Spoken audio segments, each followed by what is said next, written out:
기왕 이래 된 거 경제를 그냥 작살낼 정도로 인플레를 완전히 지근지근 밟아 놓으면 언젠가는 경제는 살아날 거 아니냐. 근데 나 때문에 인플레는 잡힌 거잖아. 그러면 이제 인플레를 잡은 또 의장으로 되는 거지. 근데 지금 왜 경제를 못 망가뜨려서 왜 안달일까? 사실 뭐 고용은 사실 고용이 제일 중요한 게 아니야. 물가 좀 올라도 물가 좀 오르는 것보다 내가 실업자 되는 게 이제 더 위기잖아요. 근데 왜 이렇게 연준은 경제를 박살내지 못해서 이제 환장을 해버렸는가?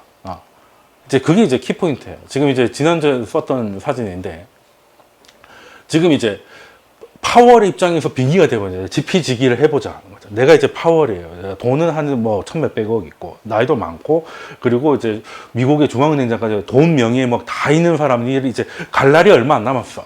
이 사람이 이제 신경 쓸 게 뭐가 있겠습니까? 뭐를 신경 쓰겠냐는 거지. 이 정도 되는 사람이면. 전 세계에 파월 모르는 사람 없어, 이제. 그죠?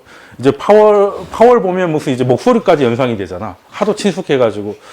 아마 할아버지 중에서 이렇게 친숙한 할아버지도 드물 것이다. 그러니까. 그러면 이 사람은 지금 뭘 신경 쓸까? 이 사람도 사람인데. 연준 의장이 했잖아요. 연준 의장으로 최악이 뭐야? 번즈잖아. 번즈는 왜 이렇게 쌍욕을 먹고 있어? 최악의 뭐 우리 역사의 뭐 연산국 같이 막 취급되잖아.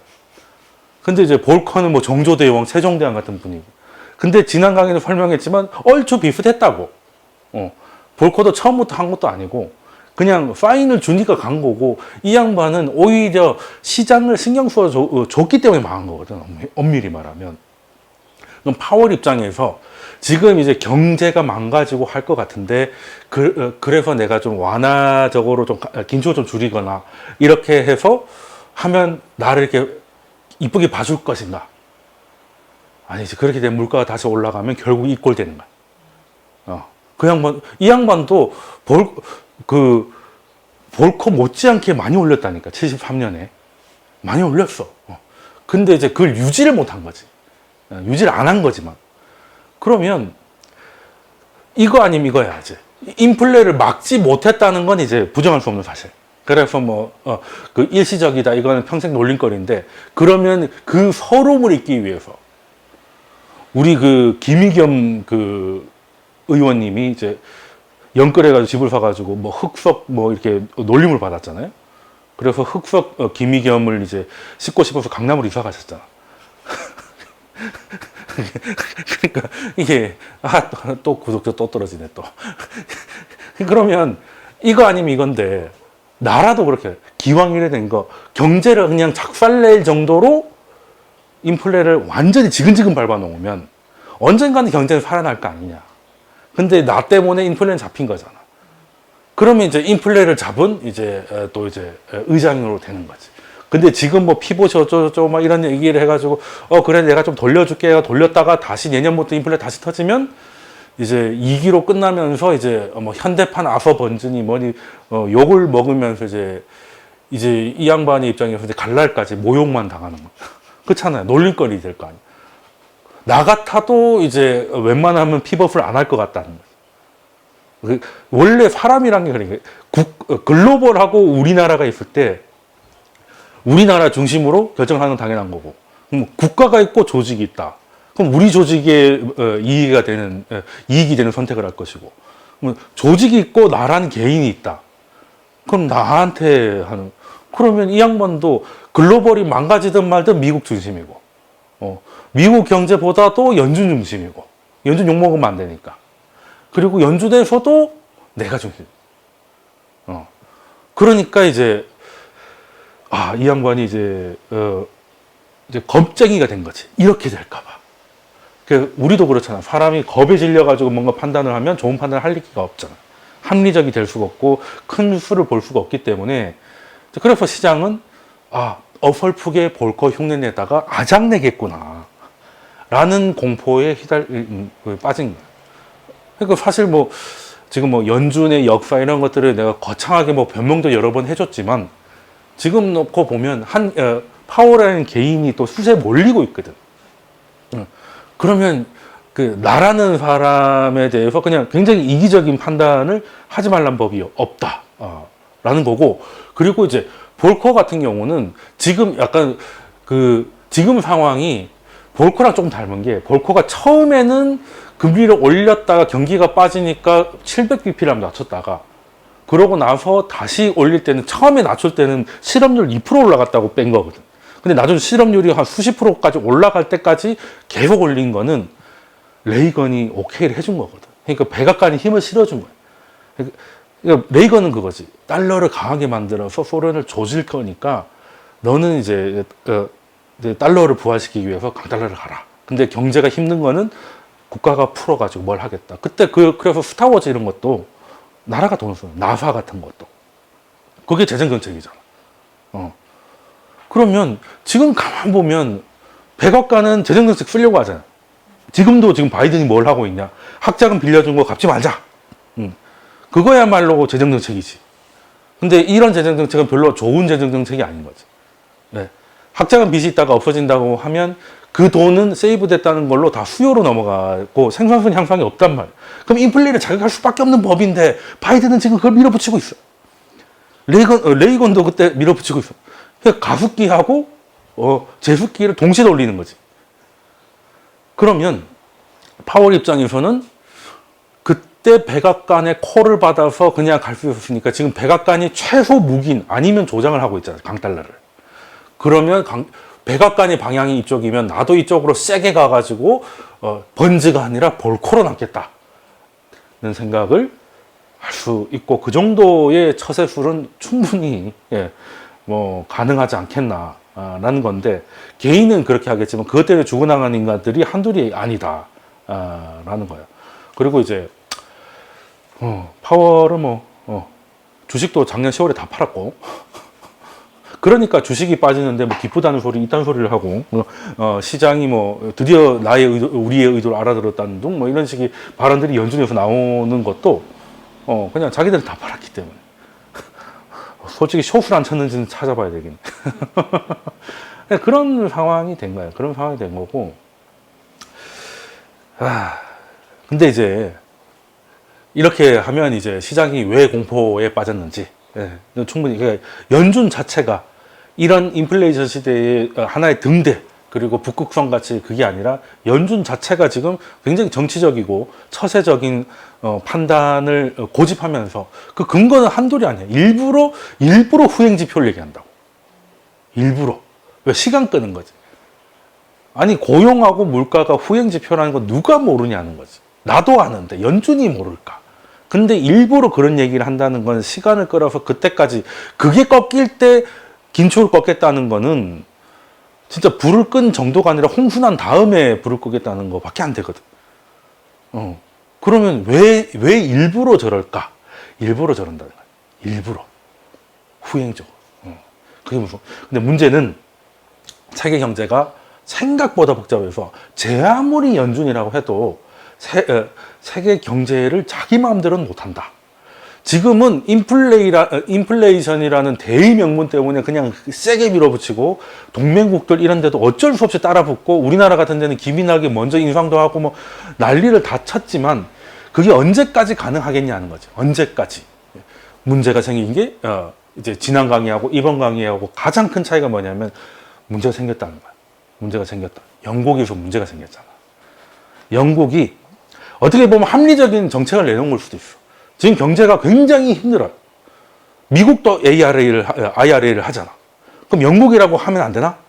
그래서 뭐 감세를 좀 하고, 쉽게 말해서 이제 모든 귀결이 정부가 좀 빚을 안는 쪽으로 가는 건데, 전기요금도 어느 이상 되면 뭐 정부가 일단 뭐 껴안는다든지 뭐 이런 식으로. 근데 지금 이런 스태그플레이션 상황에 영국 정부는 한번 해볼 만한 걸 했는데, 예기치 않게 너무 전기회가 달라진 게, 그러니까 그것 때문에 좋아지는 건 하도 보지 않고, 결론은 영국이 국채 발행하겠네, 이거네. 근데 지금 국제 시장이 어떻게 됐냐면, 미국도 양적 긴축하고 있고, 영국도 양적 긴축하고, 그리고 금리 인상하고, 채권 사겠다는 사람이 멸종해 버렸는데, 정부가 또 채권을 발행하면 그러니까 지금 우리 1단지 아파트가 미분양이 20%인데 2단지가 완공이 다 되는 거나 똑같은 거지. 그럼 공급 충격을 누가, 그리고 이제 그때도 얘기하지만 호가가 생각보다 비어 있어가지고 이게 툭툭툭 빠지기 시작하면 도대체 이게 선진국의 장기 채권이라고 볼 수 있을까 정도로 움직인단 말이야. 그래, 거기까지도 오케이. 아, 그래, 영국이 뭐, 그래, 상황 판단 못하고 조금 오바를 했고 시장은 너무 부정적으로 봤네. 이렇게 넘어갈 수도 있었는데 문제는 뭐냐면 이게 그 우리나라도 국민연금이 있고 영국도 이제 연기금, LDI 뭐 이런 게 있는데 뭐 사실 뭐 선진국일수록 규모는 엄청날 거야. 우리나라만 해도 뭐 국민연금 규모가 얼마. 근데 그런 애들은 채권 금리가 이렇게 올라가는 게 좋아. 왜냐하면 채권을 이제 싸게 살 수 있잖아. 지금 만약에 이제 연기금이 뭐 그렇다 주식을 다 할 건 아닐 거고, 그러면 이제 채권이 베이스인데, 그럼 신규 채권을 살 때 그 채권의 대부분은 만기까지 들고 가는 거거든. 연기금이 막 트레이딩하고 뭐 그런 게 그렇게 많지가 않아. 그러면 그냥 예전에 샀던 거는 그냥 갖고 있고, 지금 사는 거는 1년에 미국채를 사도 1년에 4%씩 10년을 주는 개꿀 뭐 이렇게 되는 건데, 그래서 괜찮은데 문제는 계속 사다 보면은 이제 사는 것도 그 금리가 올라가서 채권 가격이 싸지니까 살 때는 좋은데 사 놓은 것들은 빠지잖아. 그래서 요거를 금리가 나중에 이제 너무 떨어질까봐, 뭐 아니면 혹은 이제 그 너무 오를까봐 이제 그 해증을 걸어놓는, 해증을 이제 금리가 오히려 이제 너무 떨어질까봐 해증을 걸어놨는데, 이게 이제 파생 상품이다 보니까 이게 금리가 급등하기 시작하면 이 금리 올라가는 속도를 더 부팅해주는.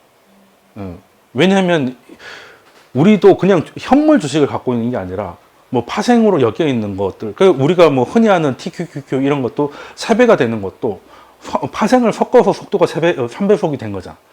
연금도 그런 게 당연히 있는데, 문제는 이제 이게 너무 커져서 이제 증거금을 넣어야 되는데, 증거금이 영국이 이걸 설계할 때 상상하지도 못했던 금액이 나와. 왜냐하면 영국 국채가 하루에 40bp가 움직이고 60bp가 움직인다고 얘기하면 미친놈아 할 거야. 그런 일이 당연히 안 생기기 때문에 그런 거는 이제 그 정도까지 갈 일은 없을 거야 라고 해서 쉽게 말해 만들어 놨는데, 이제 쉽게 말해서 이제 대출을 받아놨는데 증거금 부족이 뜨는 거지. 마진콜이 뜬 거고, 그래서 급하게 SOS를 이대로 가다가는 연기금이 망한다. 근데 연기금이 망한다는 게 어떤 거냐면, 우리도 사실 뭐 신한은행, 뭐 하나은행이 망한 것도 엄청난 일이죠. 시스템이 있으니까. 근데 국민연금이 망했다. 레벨 자체가 다른 거예요. 이거는, 그러니까 은행은 나중에 구제금융이라도 넣을 건데, 국민연금이 뭐 지금도 우리가 몇백조인데 그걸 무슨 구제금융을 해서 살리겠어. 우리만 해도 근데 영국의 그걸 되겠냐는 거. 그리고 그러면 파운드는 휴지 조각이 될 것이고, 영국 사람들은 이제 난리가 나겠지. 이제 내 노후가 날아갔으니까. 우리는 별로 안 놀랄 수도 있어. 국민연금 받을 수 있다고 생각하는 사람이 별로 없어서. 그냥 교통딱지라고 생각하니까 오히려 충격이 덜할지도 모르겠으나, 어찌됐건 그래도 은행보다 국민연금 망하는 게 훨씬 클 거라는 건 느낌이 확 오잖아. 근데 영국 오죽하겠냐는 거지. 사실 영국은행이 급하게 구제금융을 해서 디폴트를 막은 거지. 만약에 그게 터졌으면 지금 아마 나스닥은 뭐 6,300이고 오늘 코스닥은 뭐 무슨 칼은 다 걸리고 난리 났을 거야. 그렇게 되면 리먼 망한 거는, 내가 톡방에도 얘기했지만 리먼 망한 건 새마을금고의 방배동 지점이 망한 거밖에 안 되는 거야. 영국이라는 나라에 연기금이 망할 뻔한 거야. 근데 이게 원인은 뭐다? 연준이 너무 세게 갔다. 연준이 그런 식으로 안 했으면 영국 채권 시장도 이 지경까지는 안 됐을 거다. 그래서 지금 영국의 입장에서는 사실 보수당이 뭔가 총리가 바뀌고 새롭게 뭔가를 하려고 했는데 보기 좋게 망한 케이스. 그러니까 뭐 우리는 뭐 하나 했다가 무슨 참사 막 물어뜯고 싸우는데, 이건 진짜 이제 총리가 날아갈 수도 있는. 그래서 총리가 약간 꼬리 자르기를 했죠. 트러스 총리가 이제. 나한테는 뭐 구체적으로 얘기는 안 했고, 이제 콰탱 재무장관이 알아서 한 거다. 이런 식으로 이제 선을 그은 거죠. 그러니까 이제 너만 그만두고 여기서 정리하자. 그래서 아직은 안 그만뒀는데 그 정도의 개꼬를 당했으면 이제 그만두지 않을까 하는 게 좀 그렇게 한 상황이야. 그러면 지금 그러고 나서 분위기가 많이 바뀌어요. 그러니까 이게 이대로 가면 옛날에 양털깎기라는 얘기가 있었어. 그래서 뭐 남미들이나 뭐 이런 데서 이제 그 금리 낮춰가지고 쭉 이제 싼 달러들이 남미나 뭐 아시아나 이런 데 왔다가 금리 올려가지고 싹 걷어가니까 이제 양털 깎는다라고 했는데 이번엔 양털이 아니라 친구 털을 깎고 있는 거죠. 영국은 동맹이잖아. 파이브 아이브즈. 근데 거기가 망할 뻔한 거고. 그리고 아직도 급전으로 막아서 그렇지 그게 근본적으로 또 그런 일이 벌어지면 또 망한다는 거잖아. 그러면 여기서 만약에 연준이 그래도 무슨 소리야 계속 데이터가 뭐 이런 식으로 계속 점도표를 계속 올리고 금리 뭐 계속 자이언트 때리고 이렇게 되면 영국 입장에서는 어떻게 생각하겠냐. 저것들이 날 버리는구나. 내가 이렇게 위험한 상황에 놓이는 거 뻔히 알면서도 데이터 선행 꺾이는 거 뻔히 보면서도 가겠다는 건 나랑은 이제 그만 보자는 얘기구나. 그러니까 지금도 일시적이긴 하지만 영국이 지금 양적 완화 하잖아. 근데 그것도 잘 안 되고 뭐 미국이 계속하면 이제는 아예 달라들겠지. 이제 저걸 디폴트 시켜가지고 승냥이들이 따라 붙을 수도 있는 거야. 약점이 노출됐잖아. 저기 저런 게 있었어? 근데 여기까지만 밀면 디폴트라는 거지. 한번 밀어보자. 이렇게. 그러면은 또 얘기가 굉장히 복잡해. 물론 뭐 영국이 그 정도는 방어를 하고 있어요. 하고 있지만 근데 미국의 의중이 중요한 거지. 그리고 영국 국기가 붙어 있는 나라들이 변하기 시작했어. 호주가 이번에 이러고 나서 50p 올릴 거라고 컨센이었는데 25로 낮춘 거지. 호주가 피벗을 한 거고. 그래서 지금 호주 지금 폭등. 그렇게 된 거고.